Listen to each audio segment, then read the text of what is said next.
क्या कोई इतनी बेरहमी से मोहब्बत का नाटक कर सकता है? क्या कोई इंसान किसी की जान ले सकता है, वो भी उस इंसान की जिसके साथ वो चंद महीनों बाद 7 जन्मों के बंधन में बंधने वाला हो? महाराष्ट्र के पुणे से एक ऐसा सनसनीखेज मामला सामने आया है जिसने इंसानी रिश्तों पर से भरोसा ही उठा दिया है। एक हंसता खेलता 26 साल नौजवान जिसकी नवंबर में धूमधाम से शादी होने वाली थी, वो अचानक एक हादसे का शिकार हो जाता है। 300 फीट गहरी खाई और सब खत्म। पहली नज़र में ये महज एक दर्दनाक हादसा था, लेकिन जब पुलिस ने इस हादसे की तह खोलना शुरू की तो जो सच सामने आया उसने सबको हैरान कर दिया।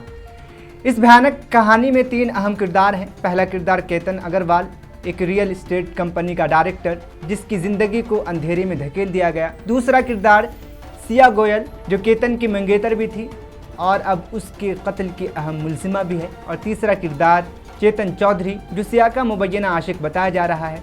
कहानी शुरू होती है 18 जून की सुबह से। केतन अपनी मंगेतर सिया की सालगिरह का जश्न मनाने के लिए लोहागढ़ किला जाता है। वो खुश था, उसे क्या मालूम था कि सिया ने उसके लिए बर्थडे केक नहीं बल्कि मौत का जाल बना रखा था। 19 जून को ट्रैकिंग के दौरान सिया ने अपने आशिक चेतन को भी वहाँ बुलाया और फिर उन दोनों ने मिलकर केतन को उस 300 फीट गहरी खाई में धकेल दिया जहाँ से वापसी का कोई रास्ता नहीं था। शुरुआत में सबने यही माना कि फ़ोटो खींचते वक्त तवाज़ुन बिगड़ गया होगा और ये एक हादसा था, लेकिन पुणे की local police SP Sandeep Singh की तेज़ नज़रों से ये साजिश छुप ना सकी। जब मोबाइल रिकॉर्ड्स, कॉल डिटेल्स और सोशल मीडिया को खंगाला गया तो कड़ियाँ जुड़ती चली गई। यहाँ सोचने वाली बात यह है कि क्या कत्ल अचानक हुई? जी बिल्कुल नहीं। पुलिस तफ्तीश में जो इंकशाफ हुआ वो रूह को कपा देने वाला है। सिया इससे पहले भी 2 बार 31 मई और 14 जून को केतन को मारने की कोशिश कर चुकी थी। एक बार तो सांप के हमले का बहाना बनाकर उसे वादी में धकेलने की कोशिश की गई, लेकिन किस्मत ने केतन का साथ दिया और वो बच गया। मगर अफसोस, मासूम केतन अपनी होने वाली बीबी पर इतना अंधा भरोसा करता था कि उसे कभी शक ही नहीं हुआ। क्या मोहब्बत में इतना अंधा होना ही केतन का सबसे बड़ा गुनाह बन गया?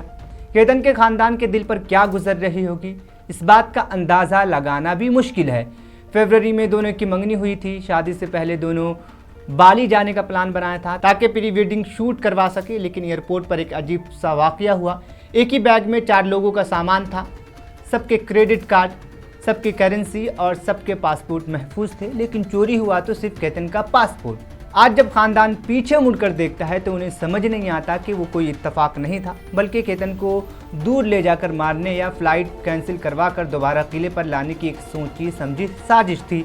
एक बार जब 14 जून को सिया ने उसे किले पर धक्का दिया तो केतन एक दरख्त का सहारा लेकर बच गया था। सवाल यही उठता है कि आखिर केतन ने उस वक्त अपनी मंगेतर की इस हरकत को एक मजाक या इत्तेफाक क्यों समझा? क्यों उसका दिल ये मानने को तैयार नहीं था कि उसके साथ चलने वाला इंसान ही उसका सबसे बड़ा दुश्मन है? इस साल नवंबर में राजस्थान के उदयपुर के एक शाही महल में इन दोनों की शादी होने वाली थी। मीडिया रिपोर्ट्स के मुताबिक मेहमानों के लिए 2 प्राइवेट तैयारों का इंतजाम था और शादी का बजट तकरीबन 17 करोड़ रुपए रखा गया था। लेकिन जहां करोड़ों रुपए उड़ाने की तैयारी थी, वहां सिया का दिल किसी और के लिए धड़क रहा था।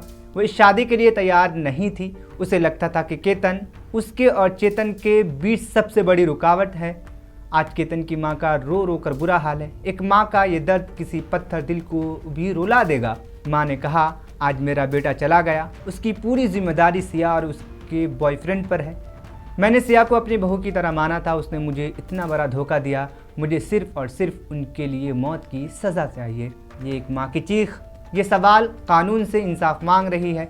फिलहाल पुलिस ने सिया गोयल और चेतन चौधरी दोनों की हिरासत में ले लिया है और उन्होंने अपना गुनाह कबूल भी कर लिया है। पुलिस अब ये पता लगा रही है कि क्या इस खौफनाक साजिश में इन दोनों के अलावा कोई और भी शामिल था। रिश्ता कोई भी हो, इसकी बुनियाद भरोसे पर होती है, लेकिन जब भरोसा ही जानलेवा बन जाए तो इंसान कहाँ जाए? इस पूरे मामले पर आपकी क्या राय है? क्या सिया और चेतन को उसके खौफनाक जुर्म के लिए सख्त से सख्त सज़ा मिल पाएगी? कमेंट्स में अपनी राय ज़रूर बताएं। तो 18 जून 2026 को एक जो वुड-बी कपल है जिनकी एंगेजमेंट फरवरी में हुई थी, सिया गोयल और केतन अग्रवाल, ये लोहगढ़ किले पे घूमने के लिए गए थे और वहाँ पे तकरीबन 10:30 पौने 11 के आसपास सिया गोयल ने फ़ोन करके बताया कि वो जो लड़का केतन अग्रवाल है वो फिसल के गिर गया और उसकी लोहगढ़ किले के नीचे गिरा और उसकी मृत्यु हो गई है। तो इसके बाद वहाँ जो सिक्योरिटी गार्ड हैं, पुलिस और इसके जो मैयत है और वो जो लड़की है उसके घर वाले गए, तो पुलिस स्टेशन में उसी दिन ईडी दाखिल की गई 36/2026 जो है सेक्शन 194 के अंतर्गत। तो ये केस दाखिल करने के बाद फिर जो आगे तपास किया गया, उस तपास में कुछ बातें हमारे सामने आई जो इनके रिश्तेदार हैं या उनके फ्रेंड सर्कल से कुछ बातें समझी, जिससे हमें संशय निर्माण हुआ कि ये इस तरह की घटना अचानक से होना बहुत ज़्यादा प्रोबेबल नहीं है। खासकर वो लड़का जो है वो ट्रैकिंग करता था, काफ़ी ट्रैकिंग की थी उसने, तो उस हिसाब से फिर आगे और संशय, फिर फैमिली ने इस पे डाउट लिया। फैमिली की तरफ से हमारे तरफ एक तकरार की गई कि इसमें कुछ तो संशयपद जो है दिख रहा है, और फिर हमने अपने जो गोपनीय सूत्र हैं और उसके बिना कुछ साक्षीदार और जो तांत्रिक पुरावे हैं उसमें तपास करने के बाद सामने आया कि ये जो लड़की है सिया गोयल, इसका एक फ्रेंड जो चेतन चौधरी नाम का है, जो जहाँ पे ये लड़की इसकी फैमिली का काम है, मार्केट यार्ड में उनकी दुकान उधर ही है, तो इनकी आपस में कुछ 1 साल के आसपास से पहचान थी। तो इन दोनों ने ये प्लान किया और प्लान करने के बाद इस घटना को अंजाम दिया और उस लोहगढ़ किले पे इन्होंने वो केतन अग्रवाल को धक्का दिया और वो नीचे गिरा और उसकी मृत्यु हो गई।